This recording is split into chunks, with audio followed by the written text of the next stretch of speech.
On today's Wednesday Morning Drive, we explore the Pixel Dungeon.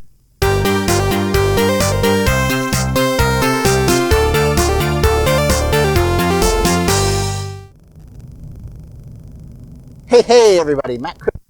Welcome back to another Wednesday Morning Drive. How are you? I am good. I am sore. I am so sore right now. Every part of my body hurts. It is a beautiful day. March, I almost said February. But it snowed last night here in the New York City area. And oh my gosh, it was a wet, heavy snow. And then it rained a little bit and it was icy. And it just shoveling yesterday. It kicked my ass. So I'm suffering for it a little, but that's all right. That's the way it goes. Hopefully the audio will be okay today. I really did not like the way it sounded last week. It was a little, with this lavalier, there's the mic level output and then there's the headphone level output, which is amplified. And the mic level, which is what I'm plugged in today, is super, super low. And so I was using the headphone level output to record onto the GoPro, but it was distorting, and I don't know. We'll see if this is any better. Anyway, for the topic of today's Wednesday Morning Drive, as you know, I'm continuing reviewing Android role-playing games in celebration of the focus on role-playing that is this channel, because role-playing is awesome. Who doesn't love it? You know what? I'm going to make a role-playing game about shoveling snow, because that would roll a D4. That's how many inches you get. that would be a bad game.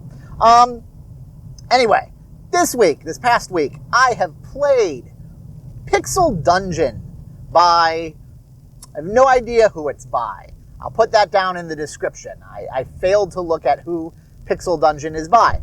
Pixel Dungeon is a really, really old school, traditional, roguelike style game. It is, you make your character, you go down, to randomly generated dungeons, you kill monsters, you do not heal in any ways other than potions and stuff, and you just go as far as you can go. It's pretty cool. It's got a nice little 8-bit style aesthetic. It's true to its name. It's very pixelated, but it works. It's pretty cool. And it's really fun. It's a lot of fun to play in the style that roguelikes are. It is a dungeon crawl. There is no plot, except I think at the very beginning when you get tossed into the dungeon, it says you're exploring a dungeon. That's pretty much the plot. You're a dude exploring a dungeon. There's 4 different classes. Warrior, I forget the 4 different classes. I swear my brain's not sore, just my body. But maybe that's not true. There's different classes that you can play. And they play slightly differently in your abilities and spells and stuff, but it's not a huge difference. And the skill system is not hugely complex or very, there's not a lot of things to level up or variety and ways to customize your character. There's not a lot of different gear and equipment or even complexity in the leveling up of your equipment. It's fairly simple as a role-playing game goes in that. You can get better equipment and you can get stronger character and you can level up. But it's not, there's not a lot of which sub-attribute do I have to put this point in to get better at this. And it's not one of those like really deep role-playing games where you have to think a lot about your strategy as you're leveling your character. It really is a true dungeon crawl. Now, being a roguelike, you do have to be careful as you crawl, because health is probably what I would call the limiting factor. Health is your most precious commodity, because there's not really a lot of ways to get it back. And true to the traditional roguelikes, and not like Greedy Cave, which we reviewed last week. In this game, death is permanent. That's right. Permadeath, always fun. And death is, let's just say, get used to dying. You will die, and you will die a lot. So, and there's even a leaderboard on, I think there's a leaderboard, on how you have died and, what killed you. The goal of the game is really, like I said before, to see how far you can get. I think there may be an end game. I'm not actually sure. I certainly never got there. But, you keep going down. You keep getting increasingly difficult monsters with a single character until you die. And then you roll a new character and try again. All the progress is lost, except for your knowledge and, what not to do. It is very much about exploring and trying things. One of the cool mechanics is like the, that road is closed. It's also, the roads are not perfect right now. So if I'm concentrating a lot or a little more incoherent, it's because the roads are closed and people are dumb when roads are closed. Because, when there's a car bearing down on you this way, cross the road, and, whatever. You didn't see this because you're facing that way. Anyway, where was I? So there's a lot of mystery in the game. Scrolls and potions and things start off with, you don't know what they do.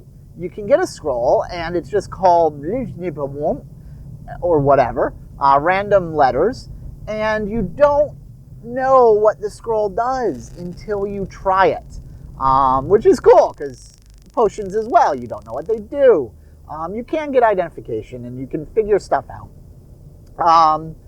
And that's part of the fun of exploring and figuring out, what do these things do? How do they work? What does this equipment do? Because you don't always know all the stats of that. So it's really, most of the gameplay is around being in the dungeon and really kind of planning out your moves about what do I want to do that's not going to get me killed. So that's where the fun comes. If that sounds fun to you, then this is your game. That said, it is a rather simplistic game. There's not a ton of different monsters. There's not a ton of different gear. There's not a ton of progression or complexity, and that's cool. It's nice just to whip it out, play a quick round through, and see how far you can get. Although you do find those limits pretty quickly. Now, one of the advantages of this game is it is fully open source, which means that I believe it's fully open source. Pretty sure it's fully open source. But it's open source enough that many, many clones have been made. So Pixel Dungeon is the core, or the simple, the pure version of the game. And then there's skillful Pixel Dungeon. There's easy Pixel Dungeon. There's Pixel Dungeon for Tuesdays. That's not a real one. But there's endless variations. Not endless, but I mean half a dozen more. There's a lot of variations of Pixel Dungeon on the Google Play Store. Not 100% sure if this is available on iTunes. I think it is. But that's really cool. I played a couple of them just to try compare and contrast them, and a lot of them describe what they have. Some of them add skillful Pixel Dungeon, adds more skills. There's easy Pixel Dungeon. It makes everything a little bit easier. Some of them add more different systems to the game. Some of them add more equipment. Some of them add, just a little more complexity in what different, people that were customizing it were looking for. But was still retaining the core kind of game. So it's really, really cool. Part of the, I think it does this, but I'm not sure aspect of this review is, I think, in due to that, because I'm like, wait, okay, I remember doing this, but was that in the core Pixel Dungeon, or is that in one of the clones? They're that similar, to the point where oftentimes the icon is just a recolor of the main one, and sometimes they'll recolor the main menu. But they're all very, very cool. I would certainly recommend picking it up, giving it a try, seeing which one, I would start with the original, start with Pixel Dungeon itself, and then as you're like, man, I wish I could do this, go check out the Play Store and see if there is a version of it that gives you what you would like. And yeah, it's not going to hold your interest forever. It's not going to be one that you're going to sit down and have marathon play sessions. At least I didn't. But it is one that you're like, I could use a quick dungeon crawl right now while I'm, certainly not with my phone in the bathroom. But yeah, it's one of those games. So pick it up, give it a try, and revel in the old school glory of the roguelike role-playing game. Because I will say, I think Pixel Dungeon did capture, of all the ones I've played so far, capture that core of the roguelike experience. So 2 thumbs up. Definitely go give it a play. And until next week, keep adventuring. See you later. Bye.